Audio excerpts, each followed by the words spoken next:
చాలామందికి పీరియడ్స్ ఇర్రెగ్యులర్గా ఉంటున్నాయి and cyst కానివ్వండి అండ్ ఫైబ్రాయిడ్స్ కానివ్వండి ఈ మధ్య కాలంలో ఎక్కువగా వింటున్న పేర్లు ఇవి. సో మన లైఫ్ స్టైల్ని ఎలా చేంజ్ చేసుకుంటే వీటన్నిటి నుంచి మనము ఉపశమనం పొందొచ్చు. అసలు మెడిసిన్స్తో ఇవి క్లియర్ అవుతాయా లేదా సర్జరీసే చేయించుకోవాలా? మన లైఫ్ స్టైల్ ఎలా ఉండాలి? స్ట్రెస్ నుంచి డిప్రెషన్ నుంచి బయటకు వచ్చినా సరే కొంతమందికి హెల్త్ మాత్రం క్యూర్ అవ్వదు. సో వీటన్నిటి మీద ఈరోజు మనతో మాట్లాడి మీకున్న డౌట్స్ అన్ని క్లారిఫై చేయడానికి స్టూడియోలో రెడీగా ఉన్నారు Shilpa Madhupati. She an gynaecologist, infertility specialist and laparoscopy surgeon.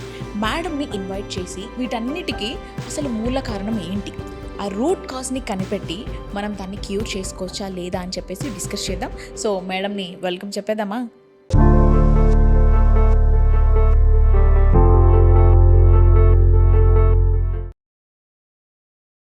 Hello doctor గారు, ఎలా ఉన్నారు?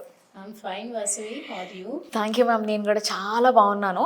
సో అంటే ఎప్పటి నుంచో వస్తున్న ఈ యోగా కానివ్వండి, వేరే ఎక్సర్సైజెస్ కానివ్వండి, వాటిని మనం పక్కన పెట్టేసి సప్లిమెంట్స్ అనే వాటికి అలవాటు పడిపోతున్నాము అని కూడా అనుకోవచ్చా మ్యామ్? ఇప్పుడు నాకు ఒక B12 తగ్గింది, లేదా నాకు ఐరన్ తగ్గింది, విటమిన్ D తగ్గింది.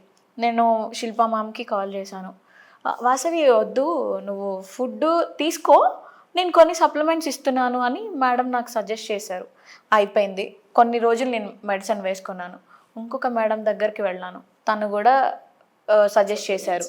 నా బాడీ ఏమవుతుంది అని అంటే సప్లిమెంట్స్కి అలవాటు అయిపోతుంది. ఎందుకంటే ఈజీ టు మేనేజ్ ఎవ్రీథింగ్ కాబట్టి అలవాటు పడిపోతుంది. అంటే నువ్వు సప్లిమెంట్స్కి అలవాటు పడడం మంచిదంటావా?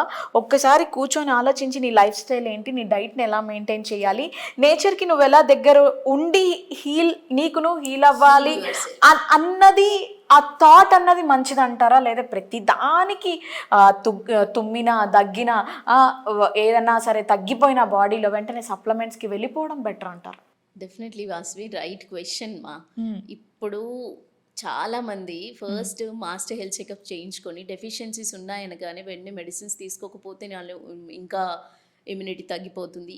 డెఫిషియన్సీస్ ఆల్వేస్ మ్యాటర్స్, కానీ మనం న్యాచురల్ పద్ధతి కూడా పాటించాలి కదా. అంటే మాకు టైం లేదు, ఈ ట్రాఫిక్లో మేము లేదు. సప్లిమెంట్స్ మరీ డెఫిషియన్సీలో ఉన్నప్పుడు సఫిషియన్సీ వరకు సప్లిమెంట్స్ తీసుకోండి. దాని తర్వాత మెయింటెనెన్స్ ఈజ్ వెరీ ఇంపార్టెంట్ కదా. ఆర్ బాడీ నీడ్స్ అనేది డైలీ బేస్డ్ ఉంటుంది తప్ప మీరు ఇప్పుడు సంవత్సరానికి సరిపడా తీసుకుంటూ ఉండడం కరెక్ట్ కాదు. సఫిషియన్సీ వచ్చే వరకు, ఇప్పుడు ఫర్ ఎగ్జాంపుల్ విటమిన్ D తక్కువ ఉంది అనుకోండి, జనరలైజ్డ్ బాడీ పెయిన్స్ ఉంటాయి. B12 ఉంటే వీక్నెస్ ఉంటుంది. ఈ జనరలైజ్డ్ బాడీ పెయిన్స్ కానీ వీక్నెస్ కానీ మీరు ఐడెంటిఫై చేసుకొని ఎంతవరకు వెరీ లో డెఫిషియన్సీలో ఉన్నారు అని అంటే సఫిషియన్సీ వరకు అట్లీస్ట్ నార్మల్ రేంజ్ వరకు వెళ్ళి ఆ తర్వాత ఆపేసి వాటి రిచ్ ఆఫ్ డైట్ అనేది మార్పులు చేస్తూ at the same time activities రోజు కొంచెం పొద్దున సన్లైట్లో ఎర్లీ మార్నింగ్ సన్ ఎక్స్పోజర్ అనేది జరిగినట్టయితే విటమిన్ D జనరేట్ అవుతుంది న్యాచురల్లీ. సో అది డైలీ బేస్డ్ సరిపోతుంది. సో తర్వాత మీరు కౌంటర్ చెక్ యువర్ సెల్ఫ్, అది సరిపోతుంది తప్ప అనవసరమైన సప్లిమెంట్స్ ఐ డోంట్ ఎంకరేజ్. తప్పదు అన్నప్పుడు తీసుకోవడం అంటే, ఇప్పుడు జనరల్గా చాలా బాడీ పెయిన్స్ ఉండి వెరీ లో డెఫిషియన్సీలో ఉన్నప్పుడు చాలా ఎంత మేము మెయింటైన్ చేస్తున్నా పెరగట్లేదు మేడం అని కొంతమందికి ఉంటుంది. ఆ టెండెన్సీ, బాడీ టెండెన్సీ ఉంటుంది. వాళ్ళకి కొంతవరకు తప్పదు. అంటే సమ్ టైమ్స్ ఎవ్రీ 6 monthsly అయినా వాళ్ళు మంత్లీ డోసేజ్ ఏదైతే ఉంటుందో మంత్లీ 60,000 ఇంటర్నేషనల్ యూనిట్స్ని అడ్వైజ్ చేయడం జరుగుతుంది. ఆ ఒక్క మెడిసిన్ తీసుకోమని చెప్తాం. ఓకే, ఈ వీక్లీ తీసుకోవాల్సినంత డెఫిషియెంట్ స్టేట్ వరకు వెళ్లకుండా మెయింటైన్ చేసుకోగలుగుతారు. అంటే ఇప్పుడు న్యాచురల్ వాటికి టైం పడుతుంది. నాకు తొందరగా రిజల్ట్ కావాలి, ఎందుకంటే సొసైటీలో అరే నీ జుట్టు పోయిందిరా, అరే ఇట్లా అయిపోతున్నారు, ఆ మాటలు పడేదానికంటే నాకు తొందరగా రిజల్ట్ ఉంటే ఇవన్నీ మేము ఎదుర్కోకుండా ఉంటాం కదా అని పాపం అలా కూడా ఆలోచిస్తారు మేడం అందరూ. ఇంకొకటి ఏంటి అనంటే ఇప్పుడు అంటే మీరు చూడని పేషెంట్స్ కాదు, మీరు టేకప్ చేయని కేసెస్ కాదు మ్యామ్. రైట్ నౌ కొంతమంది ఏంటంటే పీరియడ్స్ పెయిన్కి టాబ్లెట్స్ వేసుకుంటారు, పీరియడ్స్ రాకుండా ఉండడానికి టాబ్లెట్స్ వేసుకుంటారు, కొంతమంది ప్రెగ్నెన్సీ రావాలని వేసుకుంటారు, కొంతమంది ప్రెగ్నెన్సీ రాకూడదని వేసుకుంటారు. సో ఈ కైండ్ ఆఫ్ టాబ్లెట్స్ ఏవైతే ఉన్నాయో అవి కూడా ఆడవారిలో హార్మోనల్ ఇన్బ్యాలెన్స్ని ఇంకా ఎక్కువ చేయడానికి ఇవేమన్నా రీజన్ అవుతాయా మ్యామ్? మెయిన్ రీజన్ బికాజ్ ఎప్పుడైతే మన సిస్టమ్ అనేది న్యాచురల్గా వెళ్ళే ప్రక్రియని మనం డిస్టర్బ్ చేసి మధ్యలో ఏవైనా హార్మోన్స్ తీసుకున్నా దాన్ని definitely you are going against the system, right? Disturbing the సిస్టమ్ని డిస్టర్బ్ చేసినప్పుడు ఓవరీస్ అనేది ఇన్ఫ్లుయెన్స్ అవుతాయి. అది మీరు క్రానిక్గా సింగిల్ టైం తీసుకున్నప్పుడు మీ లైఫ్ స్టైల్ బాగా మెయింటైన్ చేసుకున్నట్టయితే పెద్ద ఎఫెక్ట్ చూపించకపోవచ్చు. కానీ క్రానిక్గా అంటే మల్టిపుల్ టైమ్స్ తీసుకుంటే, ఇప్పుడు పోస్ట్పోన్మెంట్ మెడికేషన్ ఫర్ ఎగ్జాంపుల్, చిన్న రిచువల్ ఉంది, పూజ ఉంది, ఇంట్లో గృహప్రవేశం ఉంది, పెళ్ళి, అది వాళ్ళ పెళ్ళి అయితే తప్ప తీసుకోవద్దమ్మా అని మేము చెప్తాం. అంతే కదా. పక్క వాళ్ళ పెళ్ళి కానివ్వండి, ఇంట్లో పోనీ సిస్టర్ పెళ్ళి అయినా నువ్వు పక్క నుండి చూడొచ్చు, నువ్వు పాల్గొనవు కదా పూజలో. అవును. So I suggest postponement medication కూడా unless and until it is must and should తీసుకోవద్దు. ఓకే. అండ్ కాంట్రసెప్టివ్ మెడిసిన్స్ ఏవైతే ట్రీట్మెంట్ బేస్డ్గా తీసుకున్నప్పుడు అది డిఫరెంట్గా ఉంటుంది. ట్రీట్మెంట్ బేస్డ్ కాకుండా ఓన్లీ ఫర్ కాంట్రసెప్షన్ అని లాంగ్ స్టాండింగ్గా తీసుకోవడం కూడా ఒక సర్టెన్ టైం వరకే సేఫర్ టైం ఉంటుంది. దానికి సైడ్ ఎఫెక్ట్స్ ఉంటాయి. It influences on breast also, it influences on ovaries and other digestive సిస్టమ్ని కూడా హార్మోనల్ మెడికేషన్ అనేది ఇన్ఫ్లుయెన్స్ చేస్తాయి. అంటే ఈస్ట్రోజన్ రిసెప్టర్స్ ఎక్కడెక్కడ ఉంటాయో అన్ని ఇన్ఫ్లుయెన్స్ అవుతాయి కదా. సో అక్కడ ఇన్ఫ్లుయెన్స్ అయినప్పుడు అబ్నార్మల్ టిష్యూ డెవలప్మెంట్ అనేది రావచ్చు. ఓకే. అది ఇండైజెషన్ రూపంలో కానివ్వండి సఫర్ అవుతారు. వెదర్ ఇట్ ఈస్ స్మాల్ కానివ్వండి, చిన్నది కానివ్వండి, పెద్దది కానివ్వండి, సిస్టమ్కి అగేన్స్ట్గా వెళ్ళడం ఎప్పుడూ కరెక్ట్ కాదు. And coming to pain killers వేసుకోవడం అనేది హై ఇంటెన్సిటీ, కొంతమందికి హార్మోనల్ ఇంబ్యాలెన్స్ వల్ల అడినోమయోసిస్ అనే సమస్యతో బాధపడతారు, ఎండోమెట్రియోసిస్ లాంటిది. ఈ సమస్యతో బాధపడుతున్న వాళ్ళకి ఇంటెన్సిటీ ఆఫ్ పెయిన్ బాగా ఎక్కువగా ఉంటుంది. సో వాళ్ళకి ఇన్ఫ్లమేషన్ తగ్గడానికి కావాల్సిన మెడిసిన్ తీసుకోమని చెప్తాం. లైక్ స్మూత్ మజిల్ రిలాక్సెంట్ కానివ్వండి, లేదా పారాసెటమాల్ లాంటిది. ఇన్ఫ్లమేషన్ తగ్గడానికి తీసుకోవాల్సిన మెడిసిన్ తీసుకున్నట్టయితే టిష్యూ రియాక్షన్ కొంచెం తక్కువ ఉంటుంది. కానీ దానికి కూడా హాట్ బ్యాగ్ పెట్టుకొని ఫస్ట్ న్యాచురల్ రెమెడీస్ ట్రై చేసి హాట్ బ్యాగ్ పెట్టుకొని ట్రై చేయమని, వార్మ్ వాటర్ తీసుకోమని, అప్లికేషన్ చేసుకొని దాని ద్వారా తగ్గనప్పుడు మాత్రమే మెడిసిన్స్ తీసుకోమని అడ్వైస్ చేస్తాం. సో మెఫ్టాల్ స్పాస్ లాంటి మజిల్ రిలాక్సెన్స్ అనేది ఇట్ విల్ క్విక్ యాక్షన్ ఇస్తాయి, కానీ ఇన్ఫ్లమేషన్ని కొంచెం తక్కువగా తగ్గిస్తుంది. అంత తొందరగా దాంతో రాదు. సో మీకు ఇన్స్టెంట్ రిజల్ట్ రావడానికి కావాల్సిన పెయిన్ కిల్లర్స్ కంటే కూడా రియాక్షన్ తగ్గడానికి కావాల్సిన మెడిసిన్స్ తీసుకుంటే మంచిది. Okay. Out of the subject వెళ్ళిపోయి ఇంకొక క్వశ్చన్ నేను అడగాలనుకుంటున్నా మ్యామ్. అంటే ఇప్పుడు నాకు హెయిర్ లాస్ ఉంది, నేను ఒక డాక్టర్ దగ్గరికి వెళ్ళాను, లేదు అని అంటే నాకు వేరే ఏదైనా స్కిన్కి సంబంధించి ఇష్యూస్ ఉన్నాయి, నేను ఇంకొక డాక్టర్ దగ్గరికి వెళ్ళాను, ఇలా మల్టిపుల్ ఉన్న వాటికి డాక్టర్స్ దగ్గరికి వెళ్ళడం జరుగుతుంది. ఇప్పుడు రైట్ నౌ మార్కెట్లో ఏం జరుగుతుంది అని అంటే నేను చాలా కేసెస్ చూశాను. హెయిర్ ట్రీట్మెంట్ తీసుకోవాల్సిందే అమ్మా నువ్వు అని ఒకరు, ఓకే నీకు స్కిన్ సంబంధించినవి ఉందా, పక్కన స్కిన్ ట్రీట్మెంట్స్ తీసుకోవాల్సిందే, అది మన హాస్పిటల్లో చాలా స్పెషల్గా ఇస్తున్నాము, మన హాస్పిటల్లో చాలా స్పెషల్ ట్రీట్మెంట్స్ ఉన్నాయి వాటికి అని చెప్తున్నారే తప్ప, లేదమ్మా న్యాచురల్ డైట్ తీసుకో, న్యాచురల్గా నువ్వు ఎక్సర్సైజ్ చెయ్యి, వాకింగ్ చెయ్యి, జాగింగ్ చెయ్యి, మెడిటేషన్ చెయ్యి, యోగా చెయ్యి, కొంచెం ఫ్యామిలీతో టైం స్పెండ్ చెయ్యి, స్ట్రెస్ తీసుకోకు, డిప్రెషన్ తీసుకోకు అని చెప్పేసి ఏ డాక్టర్ కూడా ఈ మధ్య కాలంలో చూస్తున్నాను. నేను అందరినీ అనట్లేదు, చూసిన కొన్ని కేసెస్ గురించి నేను మాట్లాడుతున్నాను. ఎందుకు మీకు మీరు స్పెషల్గా ఈ ట్రీట్మెంట్స్ ఉన్నాయి, ఆ ట్రీట్మెంట్స్ ఉన్నాయి అని చెప్పేసి పబ్లిసిటీ చేసుకుంటున్నారు? ఎందుకు అంటే ఒకప్పుడు ఒక డాక్టర్ దగ్గరికి వెళ్ళాలంటే పర్వాలేదు బాగా చెప్తారు, ట్రీట్మెంట్ కాకపోయినా ఏదో ఒకటి ట్యాబ్లెట్స్ ఏవో ఒకటి ఇస్తారు. బట్ రైట్ నౌ కేవలం డాక్టర్స్ కూడా ట్రీట్మెంట్స్కే ఎందుకు పరిమితం అయిపోయారు? నువ్వు అడిగిన క్వశ్చన్ కరెక్టేమా. కొంతమంది డాక్టర్స్ ఆ విధమైన ప్రాక్టీస్ చేస్తున్నారు, నేను కాదనను. కానీ అందరూ జనరలైజ్డ్గా మాట్లాడకూడదు. యా, మీకు డౌట్ ఉంది, మీరు తెలుసుకున్నారు, ఏదైనా మీకు ప్రాబ్లం ఉంది, ఇప్పుడు స్కిన్దే మీరు చెప్పినట్టుగా స్కిన్ కానివ్వండి, హెయిర్ కానివ్వండి, ఎక్కడి నుంచి ఎందుకు రీజన్ అనేది ఫస్ట్ కనుక్కోండి. మీరు డాక్టర్ని కన్సల్ట్ అయిన తర్వాత డెఫినెట్లీ సెకండ్ ఒపీనియన్ తీసుకొని వెళ్ళడమే correct. Even I suggest second opinion తీసుకోండి మా. నా దగ్గర తీసుకున్న స్కాన్స్ అయినా రీకన్ఫర్మేషన్కి I will send to another centre. అంతే. సో అనదర్ సెంటర్ ఏమైనా మిస్ అవ్వకుండా కరెక్ట్ లైన్ ఆఫ్ మేనేజ్మెంట్ వెళ్తుంది. అండ్ కొన్నిసార్లు ఏంటి, ట్రీట్మెంట్ కూడా పేషెంట్ బేస్డ్ కూడా మారడం జరుగుతుంది మా. అంటే ఇందాక చెప్పినట్లుగా క్విక్ రిజల్ట్స్ కావాలి, నేను వెంటనే నాది స్కిన్ టోన్ మారిపోవాలి, నేను ఇన్ని రోజులు, కొన్ని రోజులు పడుతుంది డెఫినెట్లీ. మీలో హార్మోనల్ చేంజెస్ వల్లే ఇవి జరిగేది. హెయిర్ ఫాల్ కానివ్వండి, యాక్ని రావడానికి కానీ, హైపర్ పిగ్మెంటేషన్, నెక్ చుట్టూతా లైన్స్, ఈ ఎక్కువ డార్క్ కలరేషన్ రావడము, థైస్ ఫోల్డ్స్లలో స్పెసిఫికల్లీ ఇది వచ్చేది అంతా కూడా మేల్ హార్మోన్ శరీరంలో పెరిగినప్పుడు ఫీమేల్స్కి అవుతుంది. సో ఈ హార్మోనల్ ఇంబ్యాలెన్స్ అనేది కరెక్ట్ చేసుకోవడానికి it doesn't happen in a month, it takes 3 months at least. So ఈ 3 months కూడా మేము ఓపిక పట్టలేము, మాకు కావాలి, మేము ఇక్కడ ట్రావెల్ చేస్తున్నాము, ఇలాంటి బేస్డ్ కూడా కొంచెం మారుతుంది. అడ్వైస్ చేయడం అనేది డాక్టర్స్లో ట్రీట్మెంట్ ప్యాటర్న్ మారడానికి కొంత ఒక 20% పేషెంట్ ఫ్రెండ్లీ కోసం మారడం జరుగుతుంది. కొన్ని ఐ అగ్రీ, డాక్టర్స్ కూడా స్పెసిఫిక్గా ట్రీట్మెంట్స్ అని కస్టమైజ్డ్ ప్లాన్ అని చెప్పి చెప్పడం జరుగుతుంది. అది వాళ్ళ సివియారిటీని బట్టి, వాళ్ళ ప్రాక్టీస్, వే ఆఫ్ ప్రాక్టీస్ని బట్టి ఉంటుంది. సో మీరు సెకండ్ ఒపీనియన్ ద్వారా దాన్ని క్లియర్ అవుట్ చేసుకొని you can go to the further treatment కదా. మీరు కూడా చాలా సాఫ్ట్గా ఆన్సర్ చేశారు, ఎవరిని హట్ చేయకుండా చాలా soft. This is true actually. Every doctor అనేది ప్రొఫెషన్ ఎంచుకున్నప్పుడు ఇంటర్మీడియట్లోనే ఈ డెసిషన్ 10th లోనే ఉంటుంది. అవును.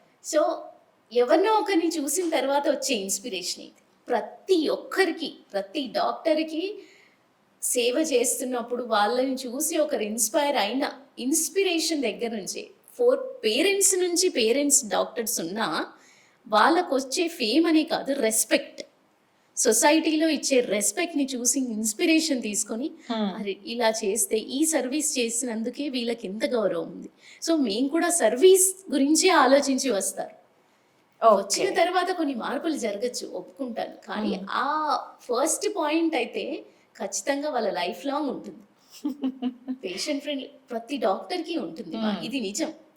కొంతమంది ఒప్పుకుంటారు, ఒప్పుకోరు, కానీ ఖచ్చితంగా by heart we take the profession just for a service అని. సర్వీస్ ఎమోషనల్ గా కూడా కొంతమంది పేషెంట్స్ కి కనెక్ట్ అవుతారు మ్యామ్, చూసి ఆ కేసెస్ కూడా. అది కొంతమంది ప్రొలాంగ్ అవుతుంది, కొంతమంది కట్ అవుతుంది. అందుకే నేను ఫస్ట్ మెన్షన్ చేశాను, ఎవరిని హర్ట్ చేయట్లేదు ప్లీజ్ అండి, please. Ma'am next come to ఈ ఫైబ్రాయిడ్స్ ఏవైతే ఉన్నాయో అవి ఉన్న వాళ్ళు అంటే పక్కా ఇంకా సర్జరీకి వెళ్ళాల్సిందేనా, లేదు అవి పర్వాలేదు నార్మల్గా ఉన్నాయి అని అనుకొని కూడా కొంతమంది ఏంటంటే ప్రెగ్నెన్సీకి ప్లాన్ చేస్తారు, అవ్వకుండా ఉంటుందా ప్రెగ్నెన్సీ అవి ఫైబ్రాయిడ్స్ ఉన్నప్పుడు? నువ్వు ఫైబ్రాయిడ్స్ ఉన్నంత మాత్రాన ప్రెగ్నెన్సీ నిలబడదని ఏం లేదు. సో అది size of the fibroid first చూసుకోవాలి, లొకేషన్ ఆఫ్ ది ఫైబ్రాయిడ్. నేను ఇందాక చెప్పినట్లుగా ఎక్కడుంది, లొకేషన్ ఆఫ్ ది ఫైబ్రాయిడ్ ఎక్కడుంది, is it disturbing the implantation ప్లేస్లో డిస్టర్బ్ చేస్తుందా, అంటే యూటరస్ గర్భసంచి లోపల పొర ఉంటుంది కదా, ఎక్కడైతే బిడ్డ ఎదుగుతుందో ఆ ప్లేస్ని ఏమన్నా డిస్టర్బ్ చేస్తుందా, అంటే అబార్షన్స్ జరిగే అవకాశం ఉన్నాయా, and size of the fibroid. వాళ్ళకి సిమ్టమ్స్ లేనంత వరకు, సిమ్టమ్స్ అంటే ఏ రకమైన నొప్పి లేకపోయినా, ఏ రకమైన ప్రెషర్ సిమ్టమ్స్ లేకపోయినా, ఎక్కువ బ్లీడింగ్ ఉండకుండా, సైకిల్స్ నార్మల్గా వస్తూ, ఏ పెయిన్ లేకుండా, ఏ డైజెషన్ ఇష్యూ లేకుండా, ఏ యూరినరీ ప్రాబ్లం లేకుండా ఉన్నప్పుడు, even if it is 4 centimeters also ఫైబ్రాయిడ్కి సర్జరీకి వెళ్ళమని సజెస్ట్ చేయము. Okay okay. Until and unless అది వాళ్ళ లైఫ్ స్టైల్ని, క్వాలిటీ ఆఫ్ లైఫ్ని ఇంపేర్ చేస్తుంది. అంటే మాటికి రికరెంట్ యూరినరీ ట్రాక్ట్ ఇన్ఫెక్షన్స్ రావడము, లేదా యూరిన్ లీకేజ్, ఇన్కాంటినెన్స్ కానివ్వండి, ఈ సమస్యలతో బాధపడుతున్నప్పుడు కానీ, లేదా డైజెషన్ ఇష్యూస్ వస్తున్నప్పుడు, అంటే ఇవన్నీ ప్రెషర్ సిమ్టమ్స్ ఎక్కువగా ఉబ్బిపోయినప్పుడు ఎలా ఉంటుంది మన పొట్టలో ఒక ఆర్గన్ కూర్చున్నప్పుడు చుట్టూతో ఉండే ఆర్గాన్స్ మీద కూడా ప్రెషర్ పడుతుంది కదా. ఉంటుంది మ్యామ్. ఈ ప్రెషర్ సిమ్టమ్స్ ఏమన్నా ఉండి వాళ్ళ క్వాలిటీ ఆఫ్ లైఫ్ని ఊరికి డిస్టర్బ్ చేస్తున్నప్పుడు, తినడానికి తాగడానికి డైలీ ఏ పని చేయాలన్నా సబ్ కాన్షియస్ నాకు ఈ ప్రాబ్లం అవుతుంది కదా, వద్దు, ఇలా ఉన్నప్పుడు మాత్రం డెఫినెట్లీ ఇంకా ట్రీట్మెంట్కి వెళ్ళాల్సిన అవసరం. ఎందుకంటే ఇది హార్మోన్స్ వల్ల ఏర్పడేది. Yeah. ప్రతి నెల ఎక్స్పోజర్ అవుతారు. సో ప్రతి నెల ఫైబ్రాయిడ్ ఒక మైక్రాన్స్ సైజ్లో అయినా పెరుగుతూ ఉంటుంది. ఓకే. సో ఇది పెరుగుతూ ఉన్నప్పుడు ఒక సర్టెన్ స్టేజ్ వచ్చి డిస్టర్బ్ చేయనంత వరకు మీరు సర్జికల్ ఇంటర్వెన్షన్ గురించి ఆలోచించనక్కర్లేదు. అండ్ మెడికల్ అప్రోచ్ అంటారా, మెడికల్ అప్రోచ్ అంత సక్సెస్ ఉండదు. There are some medications, but we see for only 20% patients will respond to the medicines. Okay. But most of the members can the surgical intervention unless and until it is required, then only వెళ్ళండి. Otherwise అది ఏమీ చేయనప్పుడు, ఏమీ ఇబ్బంది పెట్టనంత వరకు దాన్ని ఏమీ చేయనక్కర్లేదు. దాని గురించి మెడిసిన్స్ కూడా తీసుకోవద్దు. ఓకే. జస్ట్ మీరొక్కటి దృష్టిలో పెట్టుకోవాల్సింది ప్రతి 6 నెలలకి ఒక స్కాన్ చేయించుకోండి, సరిపోతుంది. సో ఇప్పుడు ఫైనల్గా అంటే లేడీస్ అంటే అమ్మాయిలు కావచ్చు, విమెన్ కావచ్చు, వాళ్ళ లైఫ్ స్టైల్ని ప్రాపర్గా పెట్టుకోవాలి. హార్మోనల్ ఇన్బ్యాలెన్స్, పీసీఓడి, పీసీఓఎస్ ఇవేమీ రాకుండా, ఫైబ్రాయిడ్స్ కానివ్వండి, సిస్ట్ కానివ్వండి, ఇవేమీ బాడీలోకి ఎంటర్ అవ్వకుండా ఫుడ్ని వాళ్ళ డైలీ లైఫ్ స్టైల్ని ఎలా మేనేజ్ చేసుకుంటే వాళ్ళు హెల్తీగా ఉండొచ్చు అంటారు? యామా, దీని గురించి నేను జస్ట్ ఒక్క 4 టిప్స్ ఇస్తాను. ఏమీ లేవు. మీరు రెగ్యులర్గా తీసుకునే ఫుడ్ రైట్ టైంకి తీసుకుంటున్నారా లేదా అదొకటి చూసుకోండి. ఎంత అమౌంట్ తీసుకుంటున్నారు, తీసుకునే ఆహారంలో మంచి ఫైబర్ ఉంటుందా లేదా, ప్రోటీన్ ఉంటుందా లేదా, ఇది చూసుకోండి. మోర్ కార్బ్స్ ఎప్పుడు మంచిది కాదు, హై ఫ్యాట్ కూడా మంచిది కాదు. మీరు త్రూ అవుట్ ద ఏంటి మనం మొత్తం అలాంటి ఫుడ్డే తీసుకోవడం మా వల్ల కావట్లేదు, కొంతమంది ఇది కూడా వల్ల కావట్లేదు, ఎన్ని రోజులు ఇంతేనా, నా లైఫ్ అంతా ఇంతేనా, ఇది కాకుండా నేను తీసుకుంటే ప్రతిసారి ఇట్లే అవుతుందా, అది కాదు మా మేము చెప్పేది. ఎప్పుడు కూడా ఇప్పుడు వీక్లో 7 రోజుల్లో మీరు మంచిగా 6 రోజులు పాటించి ఒక రోజు చీట్ డే కింద పెట్టుకొని చేసుకున్నా మీ లైఫ్కి అస్సలు ఇబ్బందే రాదు. ఫుడ్లో వచ్చేస్తే యాక్టివిటీస్, బట్ యాక్టివిటీస్ మాత్రము మీరు మెయింటైన్ చేయాలి. అట్లీస్ట్ వీక్లో 5 days అయినా ఖచ్చితంగా జిమ్కి కానివ్వండి, వాకింగ్కి కానీ రెగ్యులర్. యంగ్ ఏజ్లో ఏంటి పరిగెత్తమని చెప్తాం, పరిగెత్తే వయసు పరిగెత్తాలి కదా, నడిస్తే సరిపోదు. బ్రిస్క్ వాక్ కానీ లేదా జాగ్ కానీ చెయ్యాలి.